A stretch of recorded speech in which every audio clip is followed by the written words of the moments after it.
Good afternoon, everybody. It's so energizing to see so many people in our session this afternoon.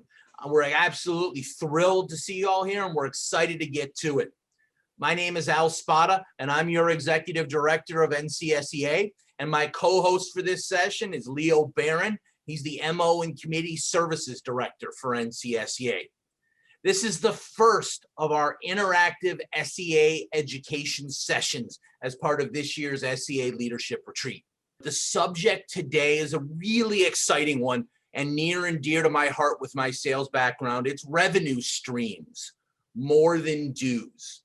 The key thing I need to emphasize right now, and what some of you heard while Leo was talking as you were coming into the room, is that this is going to be an interactive session. Leo and I do have some slides to be a prompt for everyone, but we really are expecting to hear your ideas and your thoughts. We're going to share some of ours, but we truly believe this is an amazing opportunity for you all to learn from each other, because successful things that may have happened in Minnesota could definitely happen in Florida. Successful things that have happened in Massachusetts can happen in Illinois, Kansas, Missouri. And then those people in California have tons of ideas. So we'd love to have them share with the rest of the group as well. Go ahead. There you go, Leo. Thanks. Quick agenda just to give you an overview of some of the topics that we are going to hit on with these revenue streams, some of the buckets, shall we speak, that we're going to talk about. The first one is going to be education and events. This is the one that we often all think of right away as our top place, the top things that we do for our memberships. But the question is, where are those opportunities to monetize? Where are those opportunities to generate some revenue beyond maybe what we are thinking, or maybe other ways in the way we're traditionally thinking about it? The next bucket we're going to hit is sponsorships and partnerships. From the sponsorship perspective, there are amazing opportunities, potential opportunities with our supplier and vendor base. Some of them we're thinking about, some of them maybe we're not thinking about. And from the partnership perspective, maybe there's some local associations that you could be partnering with in your events, bringing in some new audiences, finding out some ideas from them, learning from them. So we'll talk a little bit about that. And the last bucket, and it's a terrible name, we'll admit it, other ideas. This does not define a good way to sell or market anything, but it's truly a bucket of a bunch of other stuff. Ideas that were thought of, things we could talk about that we just could not categorize any other way than other ideas. So I apologize for the lack of creativity, but when we get to that list, you'll see what we're talking about. So this kind of leads to an introductory question. Now, this is not one I'm going to necessarily solicit response on, but it's always a difficult one when we're talking about our associations, whether it's the state level, the national level. Does nonprofit mean no profit for us? I understand these struggles when you're a volunteer leader of your group. You want to offer things at the most affordable price so you can have the maximum number of people attend something. We struggle with this. We don't want to be seen as gouging our membership. We don't want to be seen as just trying to make money. We need to offer something that's affordable. The struggle we have is, are we going to be able to offer new initiatives if we're doing everything break even? Are we going to be able to increase that value proposition for our membership? Are we going to be able to grow our offerings for them if everything's break even? It's really a tough sell, and I appreciate it greatly. We think of member dues as what we have to deal with, but honestly, there are other opportunities out there. You want to be able to grow your SEA and what it can offer. You want to double your scholarships. You want to be able to do an event that does more than just education. You have to be able to increase your fees, increase the revenue you're driving to be able to do some of these things. That doesn't mean we just sock away millions of dollars for a rainy day, because we have to be affordable and we have to be efficient and streamlined. But it doesn't mean we don't generate some profit at the end of the year to reinvest back in the association. So the first thing we're going to do is transition over to education events. I'm going to pass the microphone over to Mr. Barron to start this discussion, but I'm going to warn you, we are going to call on some of you in this audience to provide ideas. We are going to want you all to talk. Leo and I have talked enough today. You've heard our voices enough today. For those of you who come to some of the other sessions, we want to hear from everybody else in this room. So I'm going to pass the microphone to Leo. We're going to start to talk a little bit about events and pubs, but get ready. We're going to start calling on you. All right, that's a threat and a promise all at once. Think about this. What's the main thing that every SEA does? Education. I'll bet you any money, every one of you on this video call, it does something. I remember when, right before the pandemic hit, we were seeing a lot of obviously face-to-face meetings, but when that occurred, people put brakes on so hard and didn't know what to do because they had never done a virtual event. If you remember what our keynote presenter, Mark Engel, made some comment, and I don't remember the exact percentage, but as he inferred that a large percentage, maybe more than half or around half of your revenue, chances are non-dues revenue, is events and or educational events. Yeah. So it could be dinner meetings, it could be trade shows if you're bigger, it could be a combination of those. Now, do you charge for your PDHs and CEOs? Do you do it for free? Either way, you can have it both ways. Sometimes you do it as a member benefit, makes complete sense. But can you do that all the time? I don't know. I was sitting in one board meeting one time and I said to someone, your dues, your SEA dues are fairly low. They looked at me and they said, our revenue stream comes from all the events we do, including our annual. We don't need to raise dues. Okay, so I see how they're thinking.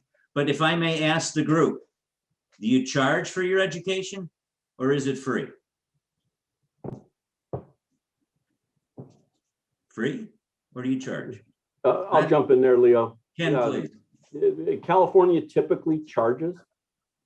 We struggle with what the right price is. Okay.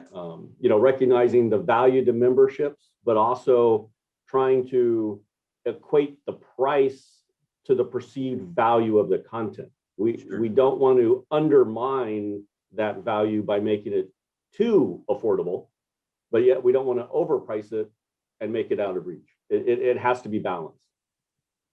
Absolutely. Do SEAs have competition? Of course you do, right? There are for-profit companies that do webinars. There are educational institutions that do webinars. So, right, Ken, you are constantly competing and trying to make that judgment call on too high, too low. But is there anyone in the group that's brave enough to tell us that they do it for FRAA? I'll be a little bit brave. So we actually have a mixed bag in Florida. And so at the state level, those events we will typically charge for because it is a big revenue driver for us. But a fair number of our chapters will actually pay for the, I don't know if I should say this in front of Al, but will actually pay for the subscription plan. And then as part of the service to that particular chapter, as a monthly meeting, we might say, hey, we'll charge them a nominal fee of like $10 just so we know they'll be at the meeting, and then pretty much give them that for free. And we might do 5 or 6 of those in a year. Interesting. Okay. Anyone else brave enough to tell me a little bit about their pricing structure and or how they do their educational events? I know in the Palm Beaches chapter, South Florida area, we pre-COVID were doing dinners with our seminars. So we were charging a little bit more. Now post-COVID, we have moved completely virtual. So there's no dinner provided, but we are charging for those who need a CEU in Florida. They pay half of what we previously were charging since there's no food provided. And then anyone who does not need a PE or student members are allowed access for free to the seminars. Thank you, Michael. Yeah. So Arizona, so when we before the COVID-19, so we have the lunch meeting or dinner meeting, we only charge for the food prices, and then we kind of like offer the education free. And now we do virtual. and we charge $5 per participant. That's only trying to make sure so the people register will participate. So that's it's not $5 per person. And see, I think that's extremely important because again, we've seen this too. We have a webinar where it's everybody's welcome to attend and everybody registers and 30% attend. and it's a frustration, especially if you're trying to, do this and repeat it and do it again and do it again and give some true value. So, I could see doing some kind of nominal fee, but I guess the moral of this story is, or at least the first line on this is that you don't do everything complimentary. Sure, you do some as a member service. Absolutely, it makes 100% sense. And like I said, when I saw the pandemic hit, a lot of SEAs went, we got to service our membership. They need this educational opportunity, so we're going to do it. But as things have moved, I think moving in that direction and putting a price tag on it, putting some value to it, does make sense. So no, I appreciate everybody's input. Well done. Here, see, Mr. Spada, if we ask them nice, they do respond. here in Leo, South I Carolina, just wanted to provide go ahead, Jesse. Jesse, go ahead. Please, yes. here in South Carolina, we do an annual conference. We try to keep the fee for that reasonable. We make our primary funding comes from the trade show portion of our annual conference, where we open it up for basic table or 3 or 4 different levels of sponsorship. And a lot of the companies out there, it's in their budget to give nice sponsorships to our organizations. And that's where we get the lion's share of our funds to operate for the year.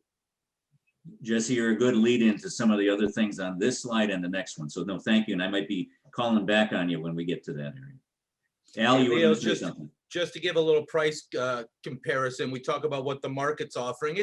It's really hard when you're talking about PDHs and CEUs and what the market cost is. I mean, we'll see providers out there charging less than $10 an hour in terms of CEU credit for people doing generic presentations. You look at our webinar subscription package. We offer more than 30 webinars a year, and that brings our cost down to below $30 per credit hour for our webinars that we're offering out to the public. But then we have our a la carte pricing for our webinars, which is higher than that. So you'll see prices all over the board in the marketplace. To go to Ken's question of what is the correct amount to charge. Don't forget though, you are sourcing education that is specifically designed for the audiences you have. These are structural engineers procuring education for structural engineers. That makes a high quality to it. And there's a value to that. And I'm not saying you gouge people again. That's not what we're saying at all. But you have to value the products you're putting together and your ability to curate education unlike any of the providers can do, because you're doing it as a structural engineer for structural engineers. No, Thanks, Leo. Go ahead. No, absolutely true. And you think about it, when we go to the next point, when you say, do you offer other types of educational events? Now think about it. It was just brought up, in-person versus virtual. Well, sure, in-person, what do you have? You have the expense of the room, you have expense of the banquet center, the hotel, whoever, to get the room rental, the audio visual, all these things have to be covered by someone somehow. So the price tag goes up a little bit. Yeah, you offer a meal, you offer lunch, breakfast, whatever it might be. So the virtual version can be more cost effective because what do you have besides possibly the Zoom subscription that your SEA purchased a year ago or 6 months ago? That's it. Yes, some personal time by the volunteers. So again, think about all that stuff. I've been in some discussions where people say, well, this is what we charged last year pre-pandemic. I said, but it's a different world right now. Right, it's now all virtual. So again, you can be more cost competitive when it comes to the virtual. So understand the differences of an in-person and the costs, and a virtual and the costs too. Hey, Leo, and let's take one more step on here with the supplier sponsored, and we'll talk about it a little bit more later. We often have the suppliers come in and give great technical presentations, and we value that. We want that information to come in, but there can be an opportunity there to have them sponsor that entire session. We often think we just get it for free for them. That's great. Then we can push it out to the membership. But once again, some of the suppliers have budgets for this, and they're willing to pay to have access to your audience. You have a very curated audience of structural engineers, people that they want to reach. We need to value that audience. So we need to sometimes talk to those suppliers and say, we appreciate your willingness to come in and travel and give this, but would you be willing to pay a little bit of a sponsorship for this webinar? Maybe you give them an extra ad. Maybe you give them a little thing on the digital newsletter to promote their company, but it's a great opportunity for them with a curated audience that you have. Absolutely true. I agree 100%. The next bullet point, think about the different types of stuff that you could offer. Sure, the technical webinar is something that you don't think twice about. That's common. You're used to that. You've done that for years. But what about soft skills? What about management topics? What about an economic panel discussion for your state that might be valuable? You can do these kinds of things. And again, these are going to give you the opportunity to possibly price them differently. Don't just think, well, we do our technical webinars this way, so we have to do all the other stuff exactly that, maybe not. So that's why, again, when you sit at these board meetings and you're given the opportunity to discuss this with your colleagues, always look at what does the competition do? What do other associations do? How do people price these things? It gives you a little bit of a playbook that you could work off of if you have that opportunity. The very next bullet point is an interesting one because I've encouraged this with some groups. For example, I know for the state of Maine, I don't know if they're represented here today. I know Indiana, I did this too, where I said to them, do something unique that is specific to the state of Indiana, that is specific to the state of Maine. Have that type of webinar so that suddenly it's not something that you can find anywhere else.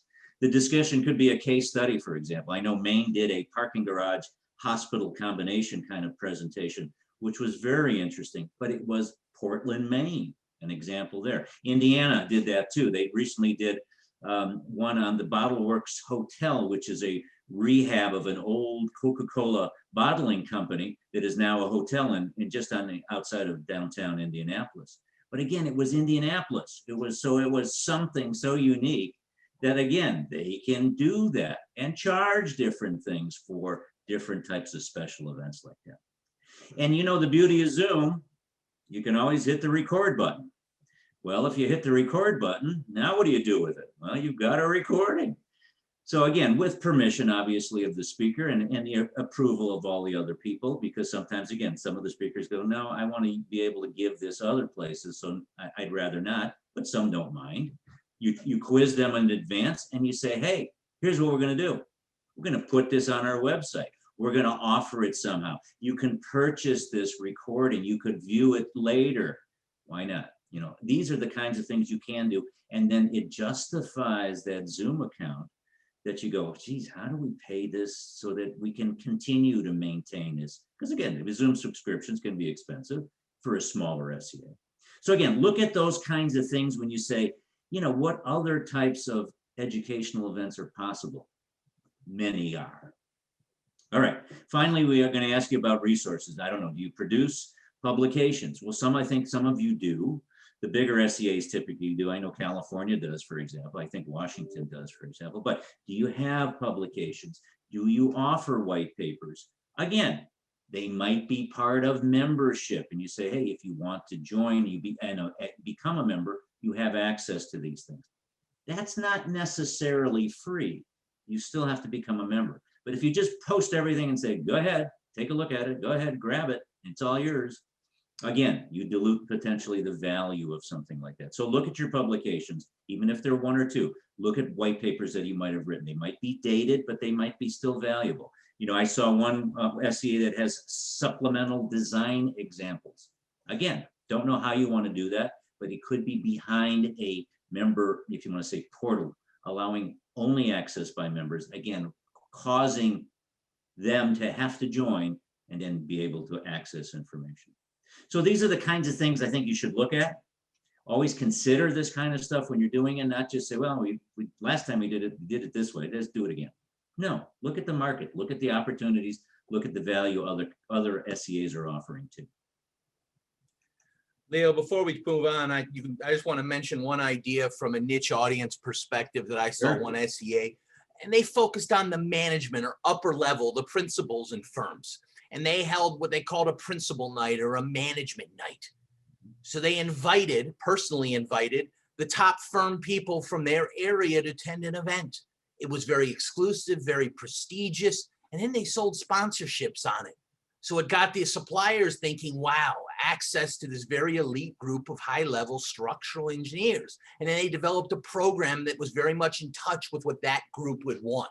Again, it raised the bar from what maybe a regular meeting is by making it a little more exclusive, and thus they were able to charge a sponsor. They were able to find the sponsorship to be able to support that event. Just an example of a niche audience. Yeah, absolutely true. Yeah, and those are the kinds of things you should always look at. What kind of niche audiences do we have? It could be geographic. You know, everybody's in this town, so boy, if we do something in this town, it's a bigger deal than if we do it on the outskirts of town. You know, those kinds of things you look at to make those kinds of decisions. Absolutely true. So we kind of mentioned sponsorships and partnerships, and yes, there is a little difference in the wording. Understand that those are one and the same. They are truly different. So when you talk about sponsorships, you talk about events. Is it the sole sponsorship? If you pay this fee, you can have your name on everything. And that's it, no one else? Or is it multiple? You know, the gold, silver, platinum, or the platinum, silver, gold, or whatever is more important, or which is worth more? Yeah, absolutely. You know, the bronze versus the gold, absolutely. Bigger logos, smaller logos. People that then are allowed to present for 3 minutes before the major presentation, can show their video before the presentation if you're doing it virtually, for example. And again, Jesse inferred this, I think Al's inferring this too. The vendor community, they understand this. This is what they want to do. They want not only their name in front of it, but they want to know who attended. This is what they live and breathe. Having access to that allows them to then do more with that list and be able to say, contact your people, those that attended, et cetera, that type of thing. This was inferred too, you know, exhibits, and you think, oh my God, exhibits, that's like a big old trade show. Well, how about tabletops? Let's make it simplified. Again, a fee to have a table at an event. Yes, we're talking in person now at this point in time. But yes, as things change and return to some sense of the past, can you do that? You can. You can even do that at an evening meeting. It doesn't have to be the annual meeting where you could have 1 or 2 tabletops. Versus an annual meeting, you could have half the banquet hall with tabletops. I've seen that at many different SEAs do that, and other association groups too. So again, you price it comparable to other events. You give them opportunities to speak with people, to show their wares.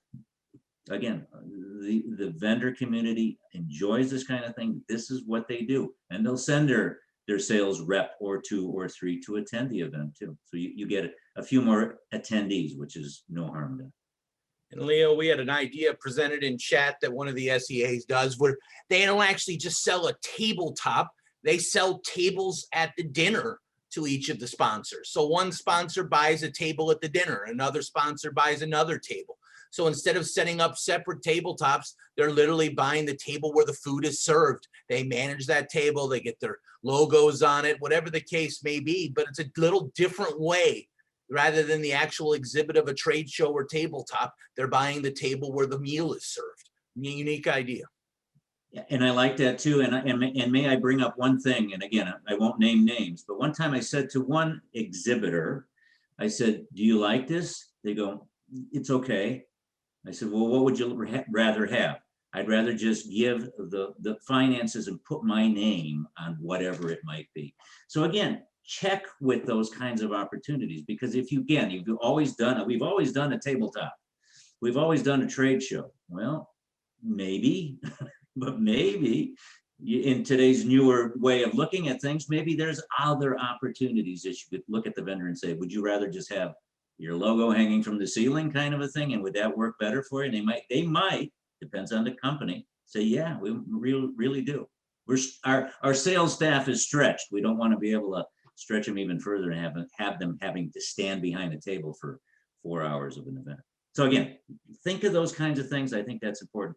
Al, would you be comfortable with a little bit of an advertising discussion with the group? Sure, I'd love to. From an advertising perspective, we often think of traditional advertising. You know, if you have some type of print magazine, you can put it on, email newsletter, you can put it on. Those are very traditional places that logos would go that people can sell space. That is great. There are great opportunities. If you do a conference booklet or a conference app, there's great opportunities there to be able to sell sponsorships. You might not think you're large enough for a conference app. You would be surprised at the price point and simplicity of putting together an app these days for a conference, and the ease with which you can sell sponsorships for that conference. And on the digital arena, there's opportunities in social media. You can have opportunities with direct email blasts to your lists. There's a lot of different ways for vendors to be able to put out. There's the thing of Zoom. I get a phone call in the middle of a Zoom thing. Forgot to put my call on do not disturb. There's a million different ways you can utilize the distinct audiences you have and allow access from suppliers. I mentioned before another form of advertising, which is paid content. Y'all are familiar with the lunch and learns. Suppliers coming into your offices, buying lunch, spending 20 to 30 minutes to visit with 20 people. Do you think a supplier would like to be able to hit your 200 to 300 person membership for a half hour, 45-minute presentation during a lunch hour in a virtual world? We've seen success with it. A lot of people have seen success with it. For them, it's one presentation that reaches 100 people potentially versus the one for 30 people, and it can be done in a virtual world. Another way to take advantage of the virtual space in a very positive way. And those sponsored lunch and learns can be technical, they can be non-technical. You can really decide how you want to approach it. And there's success in both arenas. People love to hear about products. People love to hear about solutions. That can be great. It's also the technical side, which can also be great for the supplier. It's really how a supplier's message and what information they want to put out there. And don't miss social media. I know structural engineers as a whole don't engage maybe as much as we think on the social media spectrum, but I disagree with that. I think social media allows you to break the barriers down of your state and again, bring in new audiences that the supplier may not normally access through your face-to-face events. There are opportunities there to do sponsored content in the social media realm. None of these things are outside your capabilities. We all are real whizzes at all of this these days, and it's something to consider. What I would really push with anything related to sponsors is talk to those companies, talk to those suppliers. You all have 4 or 5 that you're best friends with. Give them a call and ask them how they'd like to access your membership. What would fit in their world? They know they don't like to be spammed in their own lives. They're not going to be outrageous in their calls, but you'd be surprised at some of these suppliers and the different markets that they deal with, some of the great ideas they've come in interaction with. For them, it's all about names of people who are truly interested in their product. It's gold for a supplier if you have somebody, a group of 30 people that sat for 30 minutes to listen to one of their presentations. That's as qualified as a lead as you're ever gonna get from a supplier's side. That's somebody you can follow up with, and that's worth something to the supplier to get that qualified lead. So just something to consider from a paid content perspective. And from the advertising perspective, again, talk to them about where they'd love to see their logo. Maybe it's a little more than a message. Maybe they want to put a little product plug, a 100-word product plug within your email newsletter that goes out. As long as we label it as sponsored content and don't try to fool our readership, it's a great opportunity out there to do something a little bit beyond the logo. And I do have to, Leo, put out to the chat, there was a great comment about bar sponsorship from one of the SEAs. We all know when we're in person, there's nothing more expensive than the cost of the bar. So if we can find a supplier willing to cover that cost, that makes the event that much more enjoyable for all the attendees. And it's a great way to lower your expenses from the SEA perspective or from the attendee perspective. Yeah, and I like Al's idea because you can talk to your supplier. How many times, they might mumble under their breath and say, gee, I wish they'd do it this way. Well, I didn't know. We should have asked you. Exactly. I mean, that's the thing. So, and they have experience by going to shows and events, and they've done so many different things with different audiences. We might learn something. So when you learn it, would you share it with us? Because we'd love to hear those things too, just as much as anybody. Hey, Leo, we've been talking for a minute. Let's see if we can open it up again and see if I there's love any other ideas. The chat's been hitting pretty hard, which is great. Just want to see what others in the audience may have had success with from a sponsorship perspective or working with the suppliers or vendors in their area. Great idea. All right, tell us, what have you done? What have you tried? What's been reasonably successful? What hasn't worked? Love to know. One of the things that I do when we do our annual conference and trade show, I make sure that the breaks between education seminars are long enough that all the attendees get plenty of face time with the exhibitors and sponsors. Typically, I try to do 30-minute breaks. And that's valuable. Sponsors Yeah. love it. Sure, because otherwise it's a 5-minute break and we're back in the room and they go, well, I didn't have a chance to talk to anybody, right?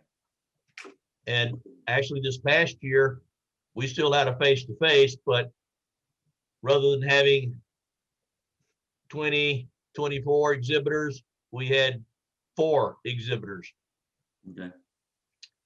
One of our usual exhibitors, they said they weren't allowed to travel, but they could mail us a big check. They mailed us a check big enough. I told them, send me some catalogs. I'm putting the table up for you. There you are. That's the level of creativity. Anybody else? What have you tried? What have you done? What's worked? What hasn't? Hey, Leo, it's Trina from North Carolina. Hey, When we were in person, we did, sponsorships for our conference, for the giveaway bag, for the lanyards, for the check-in table. So anything that we could hang or sign on or throw a logo on, and be surprised how quickly those things sold. I was really quite surprised. And last year during COVID, we did sponsorships because we had a lot of people that had money budgeted and couldn't travel and couldn't go anywhere. So we just basically asked them for money outright. And honestly, we gave them a virtual presentation. They could come do a presentation to everyone in the state. They got a win. They got rid of some money. We took it from them, and they got to present to our members. So that was something we did last year, but it worked for us, and it was quick and easy. I like the way you worded it. They had money to give and you were there to accept. Very well. Very well done. Anyone else wants to share an idea or 2 or 3? Hey, Leo, a couple ideas from chat, and so I'm interrupting with anybody that I thought were great. One came from Susan Cross on our NCSEA staff, who deals with suppliers or works with suppliers constantly. Utilize their swag and other proprietary books, products, etc., and use them as part of a raffle. Maybe the raffle has a donation from people in the membership themselves to be able to generate money for a foundation or scholarships. But some of the swag and other products that suppliers have, some of the books, textbooks, are phenomenal as ways to generate a little bit of revenue for raffles or just to add benefits to your conference. And then SEAOI mentioned a critical one as well. Make sure you try to get a room big enough at your in-person events so both the exhibitors and the attendees can all be in the same room at the same time. Don't make it hard for attendees to go visit the exhibitors. Make it easy so they literally bump into them every single time they get up. So with Jesse said, make sure they have enough time to mingle, but put them in the same room as well, so mingling is going to happen no matter what. We love to do it with the food. Put the food by the suppliers as much as possible. The same thing with the bar. Hey, Another- oh, sorry. Leo, Another this is thing, Joya. another thing sorry. we do when we're registering our exhibitors and sponsors, we have a little note that they can increase their exposure by donating a door prize. And at the end of the day, we have drawings for all the door prizes. Absolutely. Absolutely. Joya, you were going to say something too. Hey, so yeah, a couple of things. So being virtual this year, our conference, obviously we didn't get as many sponsors and exhibitors as we are used to. One of the things that we did is we allowed for them, our sponsors, to have a quick 30-second, 60-second video that would play as we were coming out of break or going into break. And in the past, yep, in New York, it's pretty much impossible to have a space large enough to have, have our events and our sponsors in the same room. However, I always put all our breaks, all our food, everything in the exhibitor room. Right, because they're going to look for it anyway. You might as well look for it right next to the sponsor. Exactly. Exactly. I agree. Anyone else? Otherwise, we'll dive into partnerships and start that discussion a little bit, if you don't mind. When you think of partnerships, yeah, it's different than quote unquote sponsorships. Partnerships are literally doing with other groups. And yes, we have listed on this slide some of the obvious ones, SEI, CASE, AIA, ICC, but don't be afraid to think even a little different. Are there state-specific groups? Are there chambers of commerce that maybe you can do things with? I don't know. It's possible. Are there opportunities to do it with other technical associations like ASM, that's the American Society of Materials, American Society of Metals, it used to be called, or TMS, which is the Metallurgical Society. Organizations like that if you have a presentation on steel or aluminum, or castings, or whatever it might be, they would be just as interested in being part of it. I don't know. I mean, this is the kind of discussions you might want to consider having. You need help finding those connections. Again, we'd be happy to look with you and for you to see if you could do that. But those are the kinds of things that really do make sense when you could say, yeah, let's do this together, because as you know, it's difficult to find a speaker and a venue and a thing. So if you do it together, you kind of cut the work in half. And it's so much easier that way too. So also think of co-branding, with a supplier. You put both names, both logos on whatever you're doing so that, again, it makes sense as you're presenting it to your membership. So again, not to overdo this, but think sponsorships, think partnerships, and think of groups that, you don't ever think of. Think of groups that are only found in your state. And those are the ones that are going to go, well, sure, we'll do something with you, where they would never look at us from a national standpoint, because again, they're the North Carolina fill in the blank. They're the Nebraska fill in the blank. And that's as far as they go, but they'll talk to you because you are the SDA of that specific state. Hey, Leo, there was a chat that kind of combined a couple good ideas here, talking about new type events. In this one group with North Carolina, they were talking about when COVID first hit, they did walking challenges, yoga sponsorships, new member mixers, and the idea of bringing in sponsors from some of these recurring type new events can be a new thing. Yep, all you're doing is bringing like-minded people to participate in activity. That activity doesn't have to be structural engineering focused, and you may get a sponsor who says, yep, I want to get with these people because this makes sense to me. They're going to be having fun, and I want to be affiliated with that. You want to be affiliated with fun? Honestly? Oh, okay. I guess that makes sense.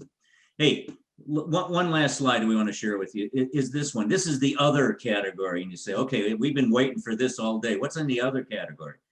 Everything. And that's truly it. When you think about it, you can have a job board on your website. You can have a career center. And many of you have a find an engineer tab. I've noticed that with several SEAs. Well, I hope you charge for that. Again, now it's the engineering firm that can put their name on there, and maybe they can list themselves as, yeah, we do industrial work. No, we only do residential work. Oh, okay. So again, if someone locally is looking for that, they could go to the tab, find that, yeah, that's might not be the most obvious place that people look, but you would be amazed at how many times a person that's, rehabbing a building just doesn't know where to even begin looking for a structural engineer. But then again, there's the good old merchandise sales. You can always do these kinds of things with hats and mugs and all that other kind of stuff. And you say, Leo, I am not going to sit there and take orders in extra large and then ship it to somebody. I don't have that kind of time. You can get companies that'll do this for you. In other words, you get their logo, you get your logo, you put it on their various products, 2 or 3 products, and then they basically warehouse it for you. And then as orders come into you, you send it to them and they ship them out. And the profit can be made. I've seen that with public radio stations doing that kind of thing. I've seen that with smaller organizations that could be local too. There was one that was in the area here that was doing it for small businesses. And they said, yep, we'll do any logo and then we'll put it on our website and then you could sell them too. Okay. So again, these are the kinds of things you could always look into and you say, we don't have the time. I contend there's someone on your board or someone that's in your inner circle that has someone that works with promotions and items like this, and they'd be happy to help you out. And then there's the true other category. When you talk about, I guess you could call them affinity programs to some extent, and they could include credit card type things or insurance companies or shipping and freight solutions or business solutions or even travel things, you know, budget rent-a-car discounts and all those kinds of things that, again, your members can use. These programs are all cookie cutter and they're all set up. And all of a sudden, all you have to do is say, yep, we'll allow you to have it on our website. Yep, here's the membership list. And then these organizations do all the legwork for you.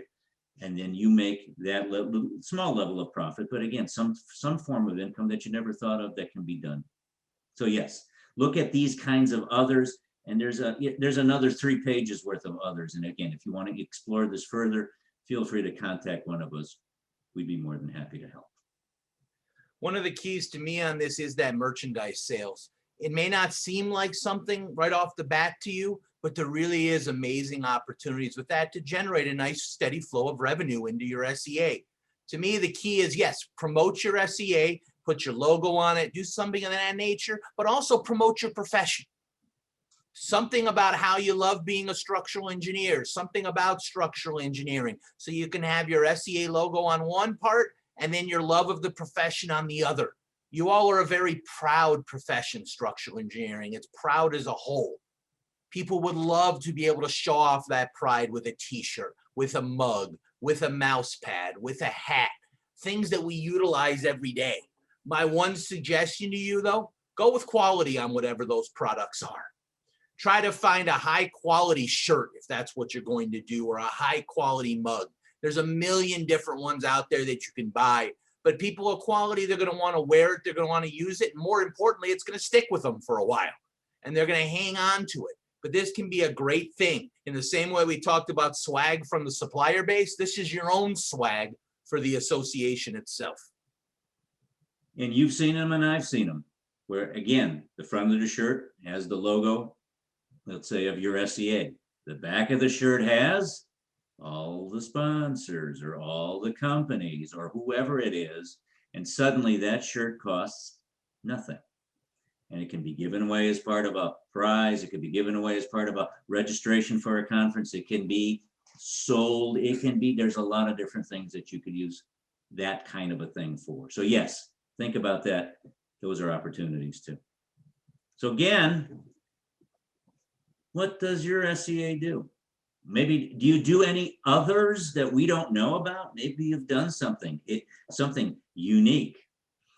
Put your logo on running shoes? I don't know. But what would you do? Or what have you done? Or what have you thought of, but maybe haven't gone and done it? We'd like to hear. We've done a backpack and and a beer and a small like portable soft drink cooler, let's say, that had an opener attached to the side. So those were 2 really good ones. Yep, and I've seen various shirts from various events.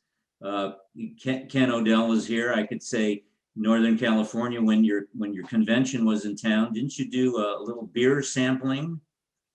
And those beer samples had a little beer stein, and that little beer stein only had the convention logo, but a sponsor, right? Yeah. So I mean, see what I mean? These are the yeah, you can always sell alcohol. Come on, that's beer. That's not our. I'm sorry. Yes, of course. But right. So here again, these are the kinds of things you think about it, and don't be afraid to copy what someone else has done, because you are all members or you're all involved with other organizations and other clubs and other things, and you go, well, gee, did you see how they did that? Well, we could do that. Yes, you can. Yes, you can. So don't be afraid to. You know, imitation is the most sincerest form of flattery, and make sure you imitate as much as you can, especially when it comes to stuff like this. One one thing we do at our annual conference and trade show, we always have a bag of some description, be it a duffel bag, a shopping bag, canvas shopping bag, backpack, attaché, some sort of bag with our logo on it or a sponsor's logo, so that when you visit all the trade show, all the exhibitors, you've got a good bag to put all your paraphernalia in, and it's a bag you can reuse over and over. Right. We've done And people canvas look for that. grocery bags. We've done the beach bags. I was gonna say, Jesse, and if you didn't do it one year, they'd be go, where is it? We're looking for it. Right, exactly, right? I've got a couple of attendees that say they show up just for the swag. There you are. There's something unique. How do you like that? Anyone else? What That's some pretty damn good swag. All you need is sponsors. We need sponsors. What else do people do? I haven't heard from a lot of folks. You must do something unique, or maybe you're thinking of doing something.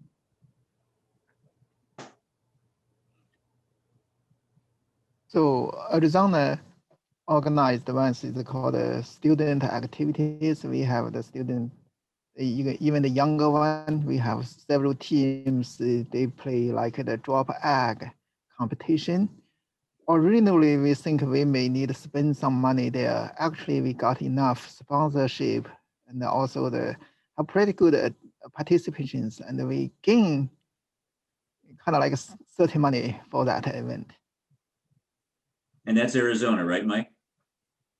Yes, Arizona. Yeah. Okay, all right. And we reach out not only the kind of like the young engineers, we also reach out to a lot of the high school students, even younger students, because the event is very simple. They need to design how to drop the egg from a certain height. Yeah, and we have the engineers help the team members. We have pretty good participation on that. Interesting, yeah, very interesting. Anyone else? Leo, this is Emily with a NorCal hat on. We tried something new this year, and it had a couple dual purposes. One of them was to make money, but also kind of reinfusing our pipeline with students. And that was we held a career fair, and we took advantage of the virtual nature and the fact that there are some really sophisticated career fair platforms. So we purchased a really high-end one, and then we sold booths to our firms, and we advertised to all the colleges in California. And we ended up with a career fair that had almost 700 students and 40 firms, and tons of students getting jobs in a moment that they were really struggling to connect. We heard some firms who were excited about a more diversity of schools they were able to recruit from all in one moment. Sionc made some money.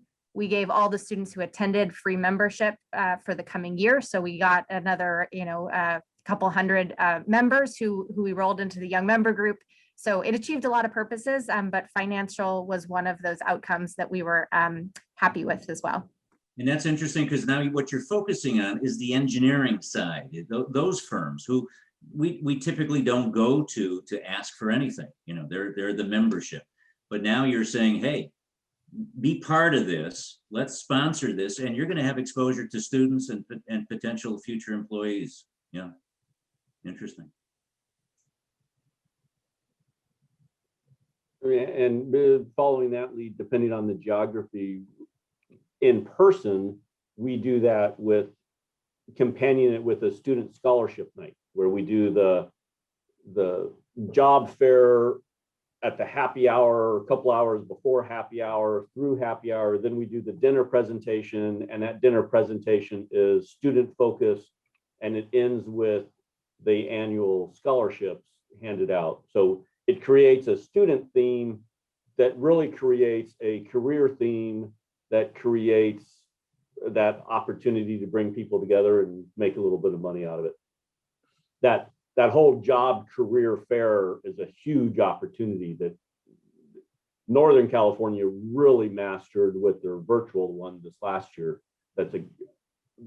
Would be a fantastic thing to investigate nationwide, as each state looks to support each MO.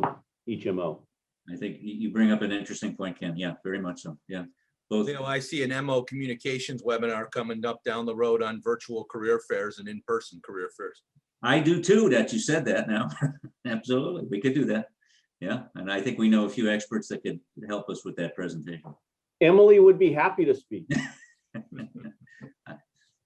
Way to go, Ken. That's how you delegate responsibility. Ken, guess who has access to the final advertisement before it goes out? It might be a name swap last minute there for you. Anyone else? We got about 4 minutes left. Concerns, comments, questions about other revenue streams? I guess what we're trying to do today is the following. We're trying to make you think about other things. And by, your colleagues sharing with you, there are a multitude of different ways of looking at it. And you're right. Sometimes it's not like, okay, well, what did we do last year? Mark Engel was kind of inferring, the same, let's plod along at the same pace, but to say, look, what do we want to do? What do we want to accomplish? And now let's make sense of this and approach it that way. So again, I think these are opportunities for you.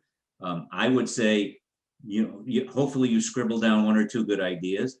Again, if you say, I missed something, or gee, how would you do this? Or do you know someone that does this? Drop us a note, give us a call from the NCSEA staff standpoint. I bet we do know people who have done it, have tried it. How does it work? What does it look like? We'll at least connect you with 1 or 2 people. It might not be your answer, but it can give you some general guidance, and that's what we're hoping to do. Mr. Spada, any comments from you? Sorry, I was reading the chat, Leo, to see if I had missed anything. No, Okay. I just want, it's just, when you're getting old, you can't see the chat as close as you Sure. once You want my did. glasses? You want to use Yeah. one? I just want to thank everybody. Oh, Lee, Jesse's got something, so let's let Jesse go. Go ahead, Jesse. One other source of revenue we have available to us here in South Carolina, when we renew our engineer's license, a small portion of that the state puts into an education fund. And then the different professional organizations can apply for some of that money to help offset the cost for putting on conferences and seminars. Interesting. I wonder if any other state does that. That's interesting. See, but you got to know that, right? Or otherwise you could miss those opportunities. Sure. And they've accumulated so much, they're having trouble giving it away. Gee, what a problem to have. I agree. All right, Al. I just want to finish up with plug-in Basecamp one more time. Your delegates for each of your SEAs have access to the Basecamp forum. So do the executive directors. If you're looking for ideas like this, reach out to anyone on staff, but that Basecamp platform can be a great way to at least reach out that you're looking for ideas from other SEAs. Don't be shy about putting it out there. There've been some incredible discussions, and it's a quick way to reach out to all 44 MOs at once and say, I'm trying to do a career fair. Who can help me figure this whole thing out? You'll get 2 or 3 responses, and a new relationship will be born and ideas will be generated. So again, please don't hesitate to reach out. That's what that network is. You're not alone. You got 44 other local SEAs, and you got NCSEA to help you. Thank you, everyone, for your time today. It's been a fun hour, and there's so much more information to cover, but we were so excited to get with you today. Thank you very much. Appreciate it, everyone.